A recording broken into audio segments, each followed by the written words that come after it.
মত প্রকাশের স্বাধীনতার জন্যই জুলাই গণ-অভ্যুত্থান হয়েছিল। এই বার্তাটি আজ ফেসবুকে নিজের ভেরিফাইড পেজে দিয়েছেন জাতীয় সংসদের বিরোধীদলীয় নেতা ও বাংলাদেশ জামায়াতে ইসলামের আমির শফিকুর রহমান।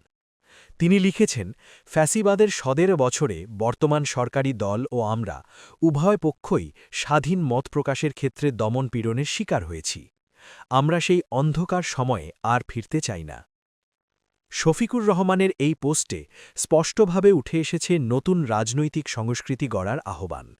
তিনি বলছেন, ভিন্নমতকে দমন করা নয়, বরং স্বাগত জানানোই হবে গণতন্ত্রের শক্তি।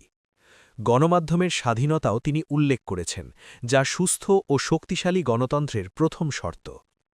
তিনি জোর দিয়েছেন, রাজনৈতিক প্রক্রিয়ায় অংশগ্রহণের সুযোগ নিশ্চিত করতে হবে। কেবল ক্ষমতাসীন দল নয়, সব রাজনৈতিক দল ও সাধারণ জনগণকে মত প্রকাশের অধিকার স্বাভাবিকভাবে দেওয়া উচিত। এই মন্তব্যে প্রতিফলিত হচ্ছে দেশের রাজনৈতিক পরিবেশে এক নতুন বার্তা। মত প্রকাশ ও স্বাধীন চিন্তাভাবনার মূল্য বুঝতে হবে, আর দমন-পীড়নের যুগ আমরা পেছনে ফেলে চলব। শফিকুর রহমানের আহ্বান নির্দেশ করে, সুস্থ গণতন্ত্র গড়ে তুলতে হলে রাজনৈতিক ভিন্ন মতকে উৎসাহিত করা প্রয়োজন। জুলাই গণ-অভ্যুত্থান থেকে আজকের এই বার্তা সব সময় মনে রাখার মতো।